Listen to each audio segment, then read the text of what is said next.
Bago ang lahat po ay gusto muna magpasalamat kay Lord dahil last week po ay napakabuti ni Lord dahil kahit na wala po ako ikama, nakapunta po ako ng Mandak, nakapunta po ako ng Akik, nang namalayan ko na po nung namamasyal po ako sa Rintab, nung wala pala ako ikama.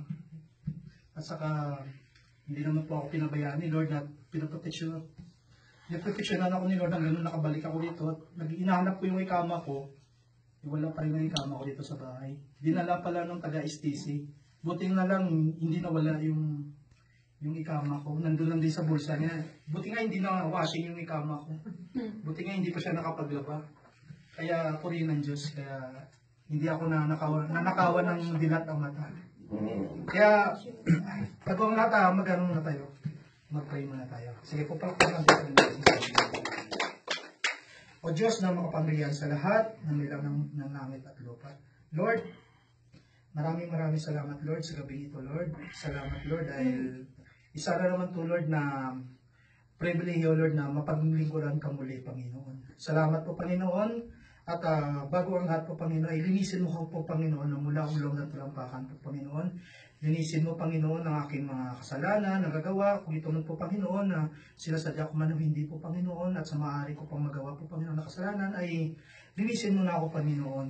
Kaya po, Panginoon, inacknowledge ko po, Panginoon, ang iyong banal na Espiritu, na siya po, Panginoon, ang pumagitna dito po, Panginoon. Siya po, Panginoon, ang magturo dito po, Panginoon. Gamitin lamang po, Panginoon, ang aking mga bibig, ang aking po, Panginoon, puso't isipan, upang ang mga salita mo lamang po, Panginoon, ang aking mabanggit po, Panginoon. At sa aking mga kapatid po, Panginoon, buksan mo, Panginoon, ang kanilang spiritual ears, eyes, and understanding po, Panginoon. Kung ano man po, Panginoon, ang mahihayag mo, Panginoon, sa gabi nito po, Panginoon, ay magkaroon sila po, Panginoon, ng pabor po, Panginoon, na marinig mo, Panginoon, ang kanilang mga panalangin po, Panginoon. Kaya maraming salamat po, Panginoon. Ibinalik-balik ko pa, Panginoon, ang pinakamatas na papurit pasasalamat sa pangalan ni Jesus. Amen. Yes, Lord. Amen. Pagod ka na ba rin masaktan? Magdusa dahil sa kahirapan? Nahihirapan ka na ba sa iyong mga problema? Nabibigatan na ba tayo sa ating mga dinadala? Sa mga hiling at daing mo, akala mo bingi siya? Kaya gabi nito po, buksan po natin ang puso't isipan natin upang mabatid po natin ang tunay niyang kalooban. Dahil may gusto pong iparating ang Diyos natin sa gabi ito. Kung gusto natin diringgin ng Diyos o magkaroon tayo ng pabor sa Kanya, dapat may gagawin po tayo. Amen. Ang Diyos, di ba, maraming anak. Tayong lahat ay anak po ng Diyos. Amen. Lahat tayo ay marunong manalangin. Ngunit, pinapaboran ba ng Diyos ang ating mga panalangin? At kung gusto natin magkaroon ng pabor sa Diyos, ito ang gusto niyang ipagawa sa atin. Ito po, sa Isaiah po, chapter 66, verse 2b po. Ito po ang may NIV, Brad ba? NIV po. NIV. Ito po ang sinasabi ng Panginoon sa Isaiah 66, 2b po. Kung gusto niyo po magkaroon ng pabor, English po. Sa English po ito. Mas maganda po sa salin English. These are the one I look on with favor. Those who are humble and contrite in spirit, and who tremble at my word.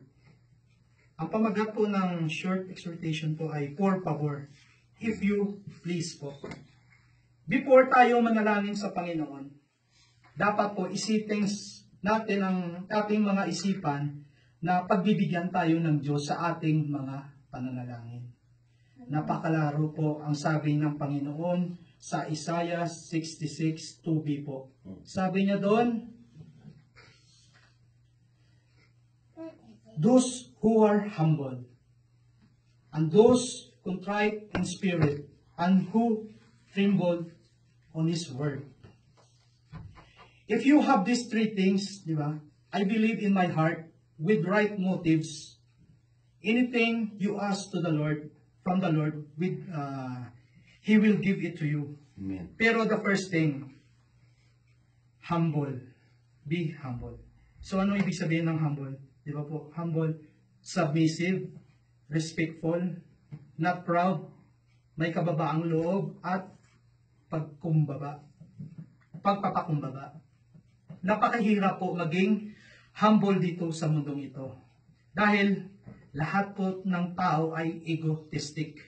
Lahat tayo, from the root word ay ego, lahat tayo ay may ego. To be humble is actually to empty ourselves. Gaya ng mga taong mahirap mahalin, di ba? Kahit mahirap mahalin, pero anong utos ng Diyos, mahalin pa rin natin. Kung kahit gustong-gusto na natin silang sapakin, kahit gustong-gusto na natin silang tirisin, pero be humble. Mahalin pa rin natin yung mga taong hindi natin kayang mahalin. Gaya ng pinapakitang pakumbaba ni Kristo, di ba? Matatagpuan po sa Pilipos chapter 2, di ba? Kahit bagamat po na si Jesus bagamat si Jesus ay Diyos na nanatili po siyang hindi po siya namilit po na mamilit po siya na kapantay niya po ang Diyos. Humility is to be humble. And humility in God's standard is to die to oneself. It is impossible to love one another, to love other people when you are superior for them. Kung iniisip po natin na mas mataas po tayo sa iba, hindi natin kayang mahalin po ang ating kapwa. Kung iniisip po natin na mas mataas po tayo sa kanila, napaka-imposible po na magmahal ng ibang tao. Gaya din po sabi sa Pilipos chapter 2, consider others better than you. Huwag ipalagay na kayo'y mabuti sa iba. It is impossible to love, honor, respect other people kung ang tingin mo sa sarili mo, mas mataas ka sa kanila. So, be humble. Ang pangalawa po, ang sabi doon sa Isaiah 66:2 ay contrite in spirit. So, ang ibang ibig sabihin po ng contrite in spirit, other meaning po yan is broken in spirit. Yung kawalang katiwala ka sa spirito mo. Yung walang-wala. For example po di ba po tayo, alikabok lang tayo. Nanggaling lang po tayo sa alikabok. Di ba? We are just mere dust, abo lang. Di ba? Parang asis lang tayo. Yung nanggaling lang tayo sa alikabok at 80% or 90% ay tubig. Kung isipin natin, paano tayo nagkaroon ng buhay? Dahil alikabok lang tayo. Napakasimple. We are spirit and God is spirit, di ba? Yeah. Yung alikabok, hinihipan lang ng Panginoon at nagkaroon na ng buhay. So to have a broken spirit, yung walang-wala katiwala sa sarili mo kahit kunti. Pero ang turo ng mundo ito, baliktad. This word teach us to be independent. Hindi naman masama magiging independent. Pero, nitrain tayo ng mundong ito para maging independent. Yung hindi tayo pabigat, choose what you want. Yung gawin mo ang gusto mo dahil kaya mo. Pero, ang gusto ng Diyos para sa atin, magiging totally dependent sa Kanya. Amen. To contrite in spirit or to be broken in spirit. Yung wala tayo kahit anong bakas ng tiwala sa ating sarili. Pero isipin lang natin, mas mahirap po na magbigay po ng 100% na confident kay Lord. At kahit 1% po, wala tayong confidence sa ating sarili, sa ating mga sarili. Pero sabi doon, napakaklaro. These are the people I look with favor. Di ba? Those who are humble and contrite in spirit. And ito ang last. Who tremble at my word. Guys, God wants us to be humble, broken in spirit, yung walang-walang tayong tiwala sa sarili na sa Kanya lang tayo, lubusang magtitiwala, at lastly, tremble in His word. Kung to fear the Lord, to fear His word, actually, para maunawaan ng lahat, yung simple lang, yung karma, yung negative consequences. Bago tayo gagawa ng isang bagay, isipin po natin kung ano ang may dudulot ko na benepisyo sa iba. Pero hindi eh. We don't need to please people, but we must please God. Unahin natin ang Diyos kaysa mga tao. Gaya nito, may gawain, may Bible study, may Friday service, magdadahilan ka, maglalaba, diba? Magchat-chat ka sa girlfriend mo, sa asawa mo. Hindi ka na mag-a-attend dahil inuuna mo, i-please ang ibang tao kaysa i-please mo si God. Hayaan mo magalit ang ibang tao, basta ma-please mo lang si God. 3 things in Isaiah 66, whom the Lord has favored. It's humility, broken in spirit, and tremble in His word. Kung nasa iyo na lahat, yan sa tingin mo, di ba ibibigay ni Lord ang hinihingi mo, yung mga pinapanalangin mo? Gaya ng mga Israelita, di ba?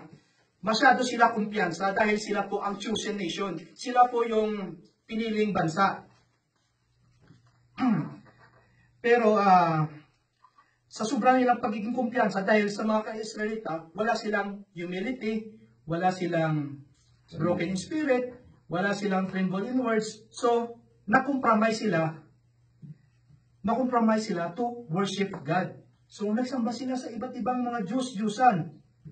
So, hindi sila nakarating sa pinangakong lupa o promised land. So guys, tatlong bagay lang. We need to check our hearts every day. We pray, we seek, and we open the Word. And remember 3 things. Am I humble today?